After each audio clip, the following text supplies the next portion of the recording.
When I was 3 or 4 years old, I was in kindergarten. And at that age, everyone starts to learn how to write their ABCs, the alphabets. At this point in time, of course, writing was very difficult. It would take me a long time to go from A to Z. And every once in a while, I would forget what would come after B, after C, after D. But eventually, I got it. I understood how to go from A all the way to Z. But as I'm writing, there are always small errors here and there. What side does the D actually face? What side does the tail on the G go, right? And the most interesting error I made was M. It was a simple error. The error was this: draw the arches on the M. However, more often than not, one arch was always higher than the other. So how does a 4-year-old go about correcting this? Instead of erasing the entire M and rewriting the M again, I chose to draw another arch over the shorter arch. But then I realized, hey, now the arch on the left is higher than the arch on the right. So I need to draw another arch on top of the M of the right arch. And now it's off balance again. So I draw another arch over here. Oh, now it's off balance. So I draw another arch over here. So I kept doing this over and over and over again. To a point I just stopped and I started crying. A 4-year-old crying because he realizes he has corrected himself into an infinite error. A 4-year-old crying because of overcorrection. Overcorrection is something I've been seeing a lot online recently. Look at the Meninism movement. This is something I see a lot online. The trad male, the trad female. It seems to me that everyone is taking aspects of what they thought was ideal from the past and trying so hard to make those things be real today, without considering the context in which these things existed in the past. I wanted a traditional wife. Well, unless you're a multi-millionaire, you can't really have that. You need your wife to work. I want to be the number one breadwinner. Well, unless you, again, are a multi-millionaire, you're gonna have to combine finances with your wife.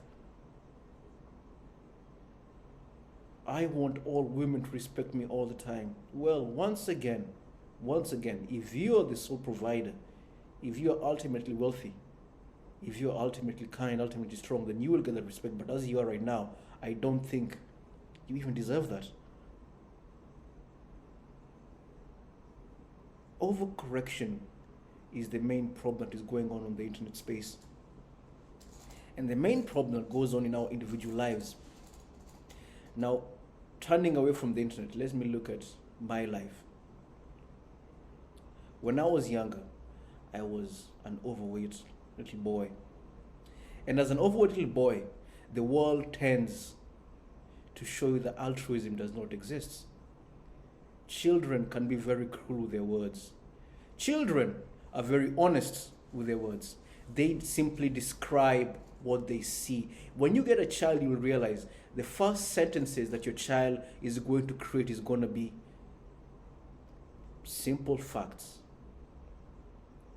matter of fact statements.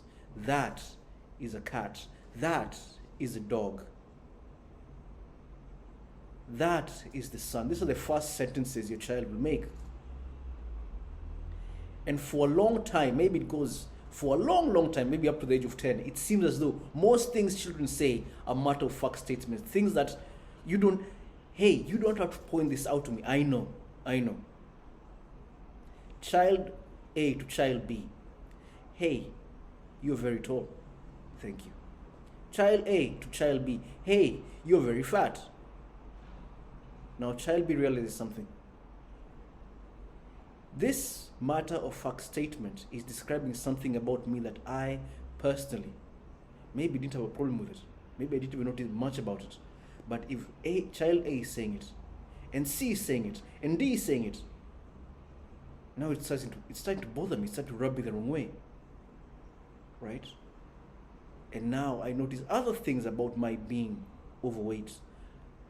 Me being overweight makes me slower than everyone else. Me being overweight makes me different to everyone else.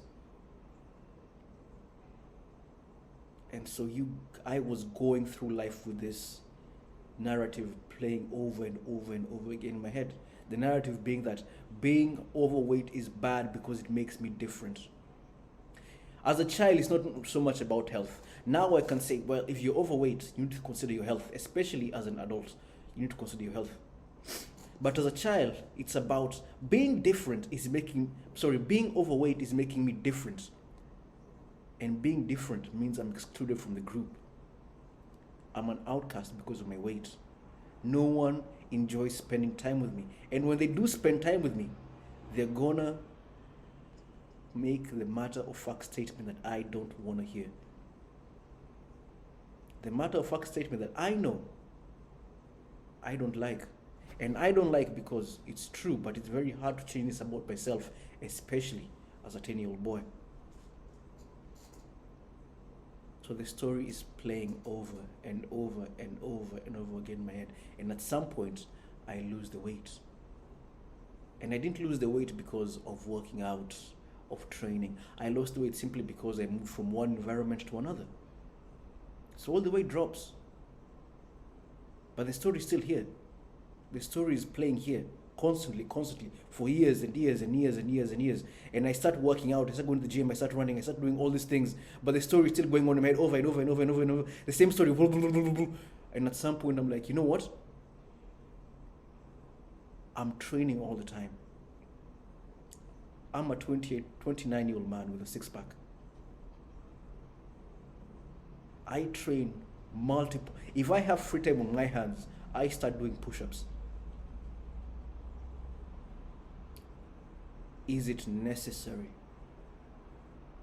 If I have free time in the morning, I'll go for a 5K run. Is it necessary? Now, if I am to go back to the past, most people might not have had six-packs, but most people are also not overweight. So the narrative that is playing in Oscar's head right now is a narrative that forces him, that pushes Oscar to take all these extra steps so as to not go back to being overweight. I am overcorrecting. And sometimes overcorrection is harmful. Sometimes overcorrection puts me into this infinite feedback loop whereby I am never, ever good enough. Now one might ask, do you have to be good enough? What does good enough even mean? And as I speak, I start to think, maybe good enough means I am able to balance out what needs to be done and what should be done. Right? Because there's a difference. What do you need to do? What should you do? These are two different things. And overcorrection doesn't give me the space to see that. As a 29-year-old man, I am so fearful of being overweight because of the stories that keep playing over and over again in my head, that if I eat more than I think is necessary today, I will go 24 hours without eating because I'm scared, because of fear. I will actually deny myself food because what if I gain weight again? I don't want people. Do you know, if someone makes the statement to me, Oscar, you've gained some weight, I get extremely, neurotic about that. I get neurotic about those words because it harkens back to a time in my life whereby those words actually represented something factual about reality. Someone says, Oscar, you're fat, and all of a sudden, I'm a 10-year-old boy.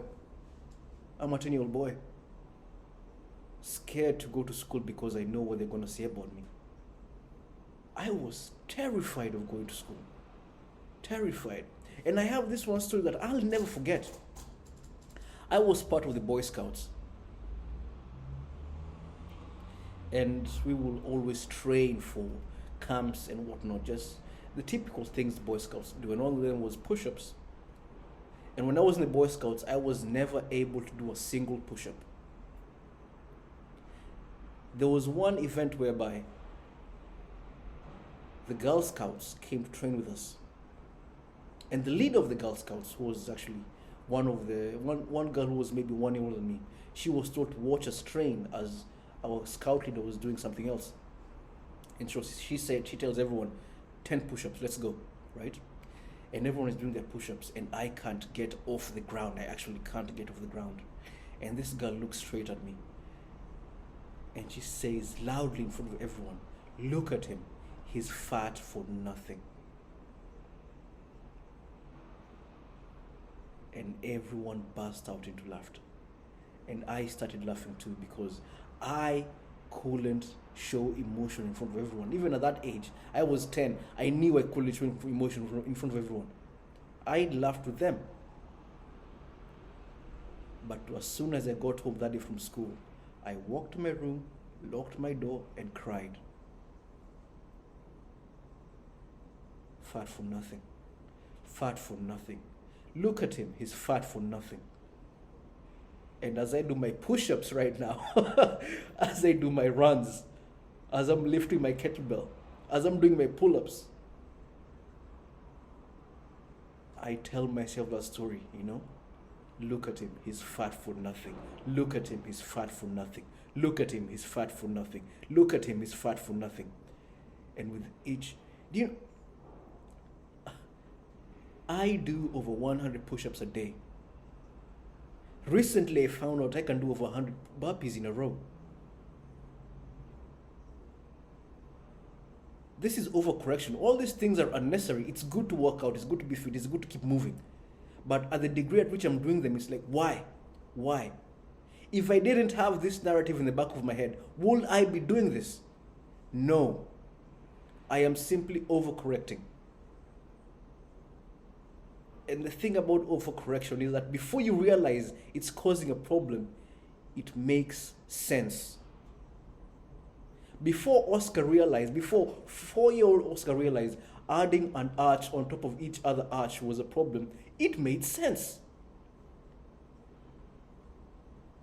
The M, yes, this M is a problem. I'm just going to add another arch over here. Now this M is a problem. I'm just going to add another arch over here.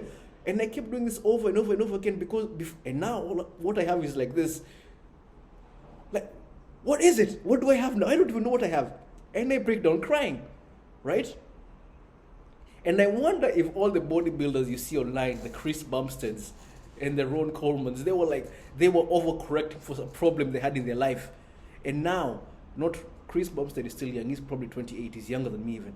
But look at Ron Coleman. He can't even walk anymore without crutches. He can't walk without crutches. What was he overcorrecting for when he was bodybuilding? What problem was he escaping in his life? Dear listener, what in your life are you trying to overcorrect for? Because overcorrection is not correction. Overcorrection is not correction.